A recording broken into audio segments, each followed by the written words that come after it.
नमस्ते दोस्तों, मैं हरिओम शर्मा फोकस के ऑनलाइन प्लेटफॉर्म पर आप लोगों का स्वागत करता हूं। और वादे के मुताबिक आज 6 बजे मैं आपकी सेवा में फिर लाइव आया हूं। राजस्थान के इतिहास, कला और संस्कृति के बेहतरीन प्रश्नों के साथ आपके सामने, आपके समक्ष में उपस्थित हूं। आज हम राजस्थान जीके के कुछ प्रश्नों के बारे में चर्चा करेंगे, उनके बारे में पूरी व्याख्या करेंगे। उन प्रश्नों के संबंध में, यानी ये प्रश्न जो हैं वो क्या हैं, एक तरह के मापदंड हैं या क्लू है जो पूरे टॉपिक को क्लियर करेंगे आपके सामने।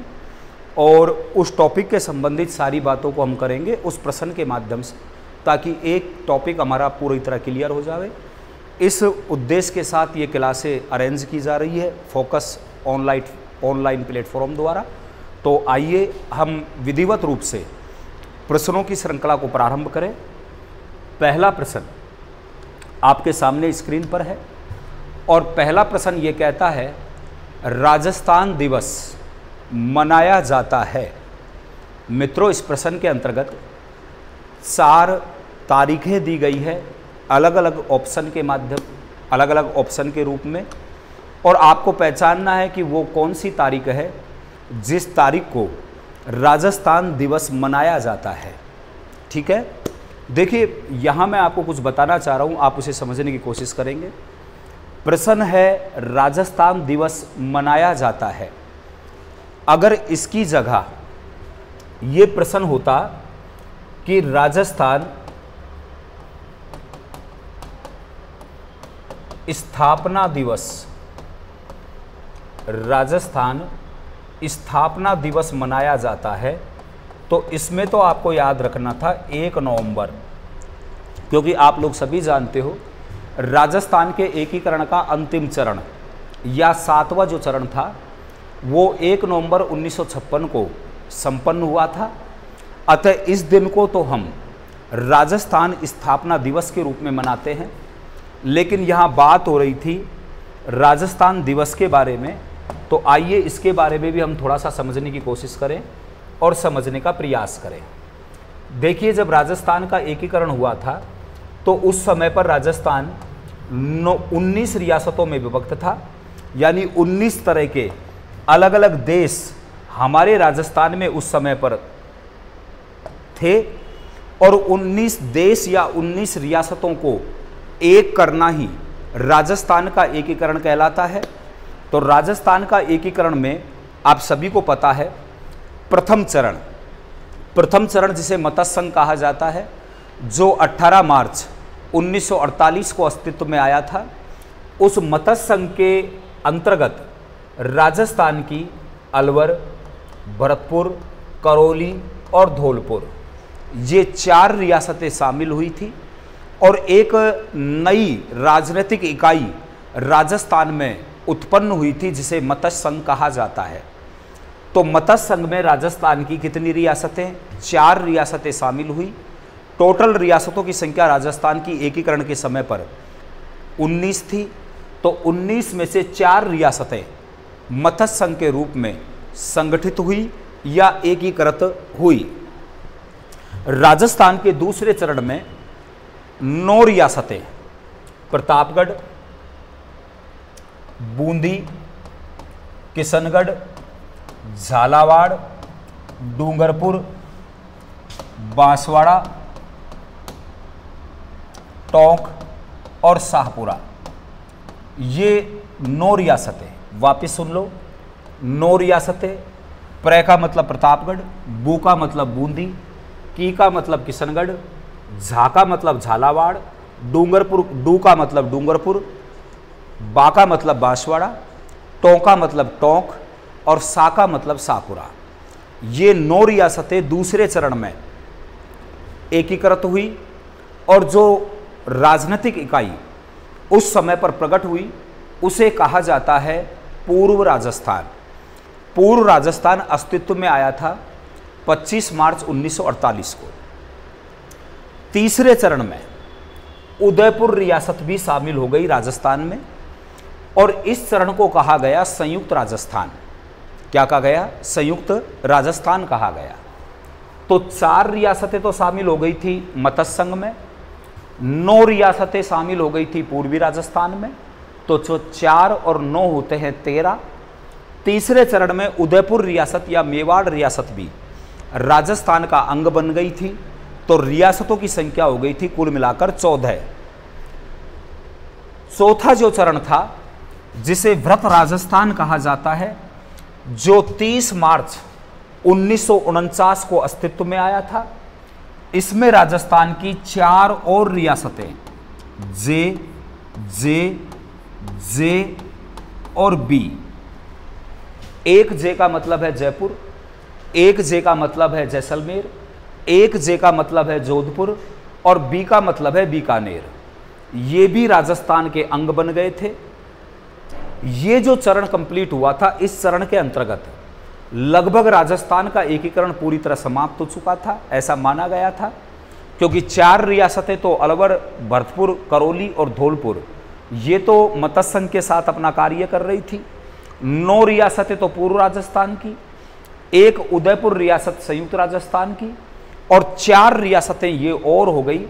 इस तरह राजस्थान की 18 रियासतों का चौथे चरण तक आते आते एकीकरण हो चुका था। इसलिए सरकार ने चौथे चरण को ही राजस्थान का स्थापना मान लिया था। चूंकि चौथा चरण अस्तित्व में आया था 30 मार्च 1949 को, इसलिए राजस्थान दिवस मनाना शुरू किया गया था 30 मार्च को मित्रों। तो यहां पर आप 30 मार्च ढूंढेंगे तो ऑप्शन ए में 30 मार्च लिखा हुआ है, लेकिन ध्यान रखना अगर प्रश्न पूछा जाए राजस्थान स्थापना दिवस तो 1 नवंबर को मनाया जाता है, जबकि राजस्थान दिवस मनाया जाता है 30 मार्च को। दोस्तों, इस प्रश्न को पढ़ लेने के बाद अब हम नेक्स्ट प्रश्न आपकी स्क्रीन पर है। अगला प्रश्न हम लोग पढ़ रहे हैं, इसे ढंग से समझने की कोशिश करेंगे। प्रश्न कहता है गोडावण को राजस्थान का राजकीय पक्षी किस वर्ष घोषित किया गया? देखिए यहां पर एक पक्षी का नाम दिया गया है जिसका नाम है गोडावण। आप जानते हो गोडावण को राजस्थान का राजकीय पक्षी कहा जाता है। इसे लैटिन भाषा या अंग्रेजी में द ग्रेट इंडियन बर्ड्स कहा जाता है। इसे देहाती लोग मोड मोरनी कहते हैं। इसे हिंदी में हुकना या सोन चिड़िया कहा जाता है। सोन चिड़िया कहा जाता है गोडावण को। गोडावण को राजस्थान का राजकीय पक्षी घोषित किया गया था 1981 में। कब घोषित किया था? 1981 में। तो यहाँ ऑप्शन के आधार पर हम बात करें तो यहाँ 1981 ऑप्शन 1 में है। ये आपको याद रखना ही रखना था। साथ में आपको ये भी याद रखना है कि गोडावण को लैटिन भाषा में या अंग्रेजी भाषा में क्या कहा जाता है? तो ग्रेट इंडियन बर्ड्स कहा जाता है। इसे स्थानीय लोग मोड मोरनी के नाम से जानते हैं। इसे हुकना व सोन चिड़िया भी इसे कहा जाता है। तो गोडावण को राजस्थान का राजकीय पक्षी 1981 में घोषित किया गया था। ये बात आपको जरूरी तौर पर याद रखनी है। अब हमें क्या करना है? प्रश्न नंबर नेक्स्ट की ओर चलना है। और प्रश्न नेक्स्ट कहता है राजस्थान का राजकीय खेल कौन सा है?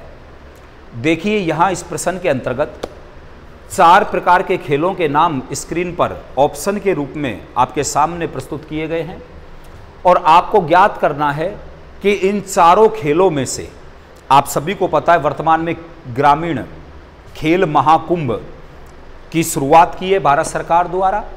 तो खेलों से जुड़ा हुआ प्रश्न बन सकता है, इसमें बिल्कुल भी संदेह की बात नहीं है। हमें देखना है कि इन 4 खेलों जैसे बास्केटबॉल, फुटबॉल, हॉकी और खो खो, इनमें से राजस्थान का राजकीय खेल कौन सा है? तो प्रश्न ज़्यादा कठिन नहीं है, आप सब लोग जानते हैं। जो ऑप्शन ए में लिखा हुआ है बास्केटबॉल, इसे राजस्थान का राजकीय खेल कहा जाता है। अब बात आती है कि इस राजस्थान के राजकीय खेल को राजस्थान का राजकीय खेल कब घोषित किया गया? तो मित्रों आपको याद रखना है, इसे 1948 में घोषित कर दिया गया था बास्केटबॉल को राजस्थान के राजकीय खेल के रूप में। तो यहाँ आपको एक खेल का नाम बताना था जिसे राजस्थान का राजकीय खेल कहा जाता है। इस प्रश्न को पढ़ लेने के बाद अब हम अगले प्रश्न की ओर चलें, और अगला प्रश्न जो है उसमें हमें गलत युग्म पहचानना है, अर्थात 4 युग्म दिए गए हैं।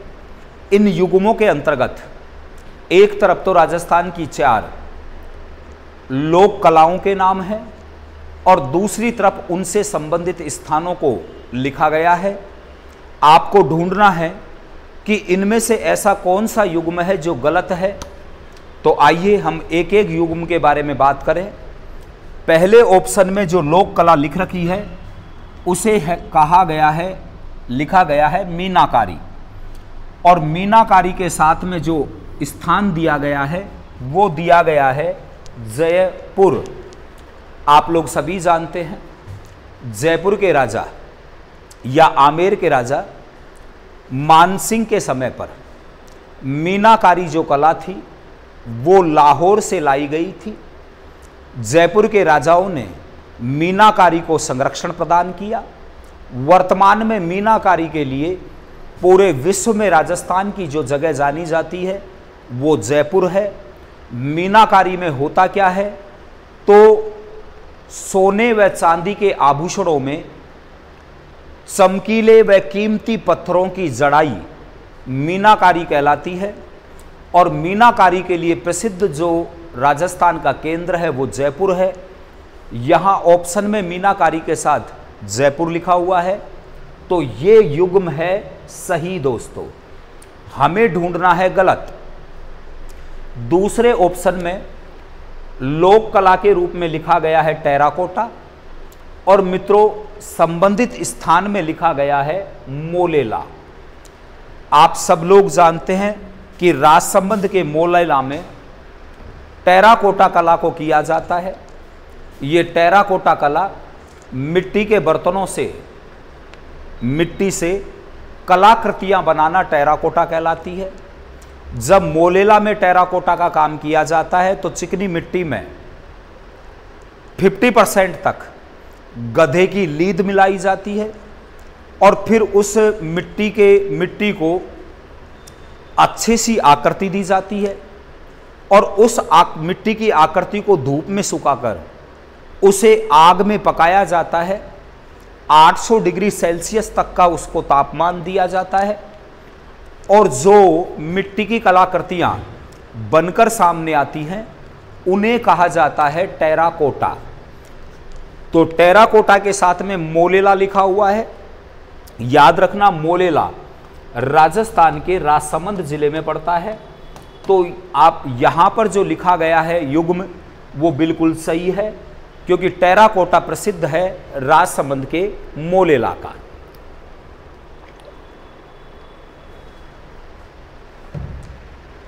अब हमें क्या करना है, हमें तीसरे ऑप्शन की ओर चलना है। तीसरे ऑप्शन में जो लोक कला लिखी गई है उसका नाम है थेवा कला, और थेवा कला के साथ में युग्म के रूप में जो राजस्थान का केंद्र लिखा हुआ है उसका नाम है प्रतापगढ़।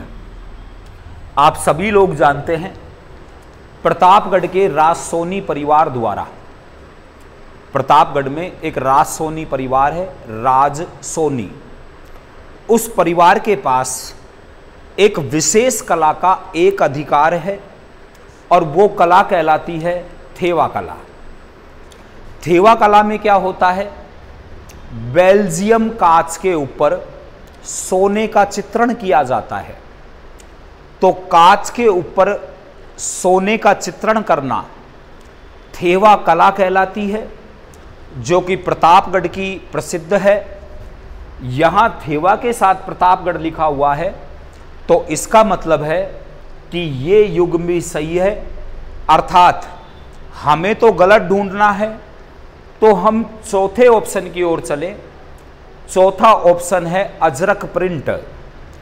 चौथा जो ऑप्शन है वो एक प्रिंट से है, कपड़े के ऊपर की गई प्रिंट से है, और अजरक प्रिंट के साथ में जो केंद्र लिखा हुआ है वो है सांगानेर। मित्रों, राजस्थान के जयपुर जिले का सांगानेर दाबू कला के लिए प्रसिद्ध है। यहाँ भी कपड़े की रंगाई की जाती है, लेकिन वो अजरक प्रिंट नहीं बल्कि दाबू प्रिंट के लिए सांगानेर प्रसिद्ध है। अजरक प्रिंट के लिए राजस्थान का जो केंद्र प्रसिद्ध है उस केंद्र का नाम है बाड़मेर। तो यहाँ होना चाहिए था बाड़मेर, लेकिन लिखा गया है सांगानेर। इससे ये सिद्ध होता है कि इस प्रश्न के अंतर्गत जो गलत युग्म है वो चौथा ऑप्शन है। तो अतः यहाँ पर अजरक प्रिंट में अगर बाड़मेर लिखा होता तो फिर ये भी युग्म सही होता, लेकिन यहाँ अजरक प्रिंट के साथ लिखा हुआ है सांगानेर। अतः प्रश्न की दृष्टि से जो ऑप्शन हमारे लिए सही है वो चौथा ऑप्शन सही है। इस प्रश्न को पढ़ लेने के बाद हम राजस्थान की कला संस्कृति से जुड़े हुए किसी अन्य प्रश्न की ओर रवाना हुए, किसी अन्य प्रश्न को और पढ़ने की कोशिश करें। तो अगला प्रश्न है हमारे सामने, गिरी सुमेल के युद्ध में भाग लेने वाले मालदेव के सेनापति कौन थे? यानी यहां पर एक युद्ध दिया गया है और यहां पर राजस्थान का एक राजा का नाम भी प्रश्न में लिखा गया है। आप सभी को पता है 1544 में मालदेव और शेर शाह सूरी के मध्य पाली जिले के गिरी सुमेल नामक स्थान पर एक बड़ा ही भयानक युद्ध हुआ, जो राजस्थान के इतिहास में अपनी एक विशिष्ट पहचान रखता है। हालांकि इस युद्ध में शेर शाह सूरी विजयी रहा, लेकिन शेर शाह सूरी को भी सफलता बड़ी आसानी से नहीं मिली। शेर शाह सूरी ने इस युद्ध में सफल होने के बाद कहा था कि शुक्र है अल्लाह का कि मैं ये युद्ध जीत गया, वरना आज मैं एक मुट्ठी बाजरे के लिए हिंदुस्तान की बादशाहत खो बैठता। ये कथन शेर शाह सूरी ने जिस युद्ध की विजय के बाद कहे थे उस युद्ध का नाम है गिरी सुमेल का युद्ध। हमें ज्ञात करना है कि इस युद्ध में मालदेव के कौन से दो सेनापति शेर शाह सूरी के विरुद्ध लड़ते हुए वीर गति को प्राप्त हुए। ऑप्शन ए है गोरा बादल। मित्रों, गोरा बादल कौन थे? आप सभी को पता है ये चित्तौड़ की महारानी पद्मनी के रिश्तेदार थे। बताया जाता है कि गोरा तो पद्मनी का चाचा था और बादल पद्मनी का भाई था। पद्मनी मेवाड़ के राजा रतन सिंह की पत्नी थी। 1303 में रतन सिंह के ऊपर दिल्ली सल्तनत के सुल्तान अलाउद्दीन खिलजी ने आक्रमण किया था और रतन सिंह के पक्ष में लड़ते हुए गोरा और बादल 1303 के चित्तौड़ युद्ध में अलाउद्दीन के विरुद्ध लड़ते हुए वीर गति को प्राप्त हुए। यहां पूछा जा रहा है मालदेव के सेनापति जो गिरी सुमेल युद्ध में शामिल हुए थे या जिन्होंने भाग लिया था, तो गोरा बादल का संबंध तो चित्तौड़ युद्ध 1303 से साबित किया मैंने। तो प्रश्न की दृष्टि से यह ऑप्शन गलत माना जाएगा। अगला ऑप्शन है आल्हा और उदल। अगला जो ऑप्शन है वो है आल्हा और उदल। दोस्तों, आल्हा और उदल कन्नौज के राजा जयचंद के सेनापति थे। जब पृथ्वीराज चौहान ने, अजमेर के राजा पृथ्वीराज चौहान ने कन्नौज पर आक्रमण किया और जयचंद की पुत्री संयोगिता का अपहरण किया, तो आल्हा उदल ने जयचंद के पक्ष में पृथ्वीराज चौहान के विरुद्ध चंदावर युद्ध में भाग लिया और इस युद्ध में आल्हा और उदल पृथ्वीराज चौहान से लड़ते हुए वीर गति को प्राप्त हुए। अतः दूसरा जो ऑप्शन है वो भी प्रश्न की दृष्टि से गलत साबित है या गलत ऑप्शन है। तीसरा लिखा हुआ है जयमल और पत्ता। 1567-68 के चित्तौड़ युद्ध में जब अकबर चित्तौड़ को जीतने के लिए एक आक्रमणकारी की भांति चित्तौड़ पहुंचा तो उदय सिंह के सेनापति जयमल और पत्ता ने अपने प्राणों की बाजी लगाकर चित्तौड़ के पक्ष में युद्ध किया था और इस युद्ध को करते हुए जयमल और पत्ता वीर गति को प्राप्त हुए थे। तो जयमल और पत्ता का जो संबंध है वो चित्तौड़ युद्ध 1567-68 से है। यहां हमें ज्ञात करना था कि मालदेव के वो सेनापति जो गिरी सुमेल युद्ध में शेरशाह सूरी के विरुद्ध लड़ते हुए वीर गति को प्राप्त हुए। तो यहां बचा हुआ है चौथा ऑप्शन और चौथा ऑप्शन कहता है जैता और कूपा। तो यहां यह बात बिल्कुल सही है। जैता और कूपा तो मालदेव के सेनापति थे। जयमल और पत्ता मेवाड़ के उदय सिंह से संबंधित थे। आल्हा और उदल पृथ्वीराज चौहान से संबंधित हैं और गोरा और बादल पद्मनी और रतन सिंह से संबंधित है। ये राजस्थान की कुछ सैनिकों की ऐसी जोड़ियां हैं जो जिए भी साथ साथ और जब मरने का नंबर आया तो दोनों ने एक साथ मौत का अंगीकार किया था। तो ये राजस्थान की कुछ प्रसिद्ध सैन्य जोड़ियां हैं।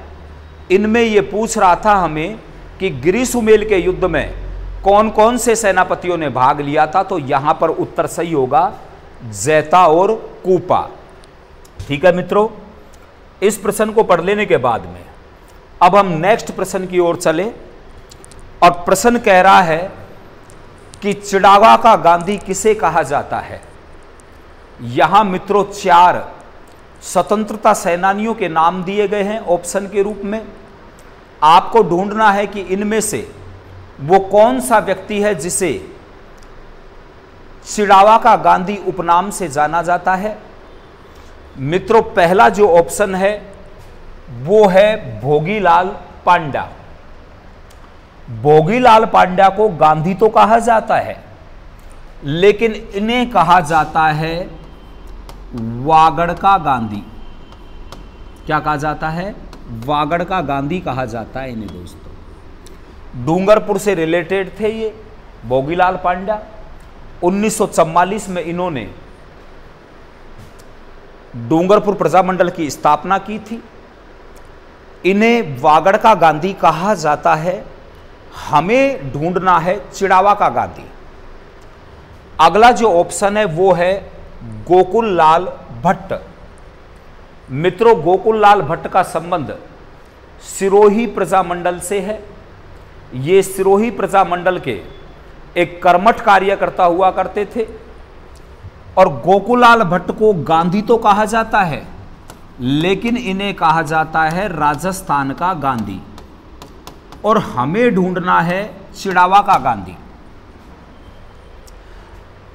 तो दूसरा जो ऑप्शन है वो भी परीक्षा की दृष्टि से या प्रश्न की दृष्टि से बेकार साबित हुआ।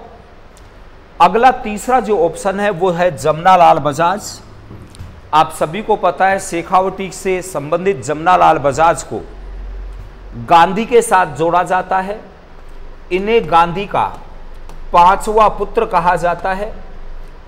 हमें ढूंढना है गांधी का 5वां पुत्र कहा जाता है किसको दोस्तों? जमनालाल बजाज को। लेकिन हमारी परीक्षा ये कहती है, हमारा पेपर ये कहता है कि हमें ढूंढना है चिड़ावा का गांधी। तो मित्रों 3 ऊपर के जो ऑप्शन है उनके साथ मैंने खुलकर आपको विस्तार से ये बात बताई ताकि आप भी अपने मन से इन तीनों को नकार दे, खारिज कर दे प्रश्न की दृष्टि से। अब बचा हुआ है मास्टर प्यारेलाल। ये प्रश्न कई बार परीक्षा में आ चुका है, ध्यान रखना। मास्टर प्यारेलाल को चिड़ावा का गांधी कहा जाता है। जमनालाल बजाज को गांधी का 5वां पुत्र कहा जाता है। गोकुल भाई भट्ट को राजस्थान का गांधी कहा जाता है, जबकि भोगीलाल पांड्या को वागड़ का गांधी कहा जाता है। तो मित्रों, निम्न प्रश्न की दृष्टि से अगर हम देखें तो इस प्रश्न के अंतर्गत हमें चौथा ऑप्शन सही है, मास्टर प्यारे लाल। इस प्रश्न को पढ़ लेने के बाद में अब एक और अंतिम प्रश्न हम लोग पढ़ रहे हैं, और यह प्रश्न आ रहा है आपके हिंदू पंचांग या त्योहारों से संबंधित प्रश्न आ रहा है। आइए इस प्रश्न के बारे में बात करें। यह कह रहा है प्रश्न, निम्न में से कौन सा त्योहार, यानी नीचे 4 त्योहार दिए गए हैं और आपसे यह पूछा गया है कि कैलेंडर वर्ष में सबसे बाद मनाए जाने वाला त्योहार कौन सा है। यानी इन चारों में हिंदू पंचांग के आधार पर या विक्रमी संवत के आधार पर जो वर्ष में अंतिम त्योहार मनाया जाता है वो कौन सा है। दोस्तों, इस प्रश्न को सोल्व करने के लिए हमें क्या करना है, सबसे पहले हमें बात करनी है राजस्थान में आयोजित होने वाले मेले और त्योहारों के लिए उत्तरदायी होने वाले हिंदू पंचांग के बारे में हमें पता करना है। आप सभी को पता है हिंदू पंचांग में 12 महीने होते हैं। पहला महीना चैत्र, दूसरा महीना वैशाख, तीसरा जो महीना है उसका नाम है ज्येष्ठ, चौथा जो महीना है उसका नाम है आषाढ़, पांचवा जो महीना है उसका नाम है श्रावण,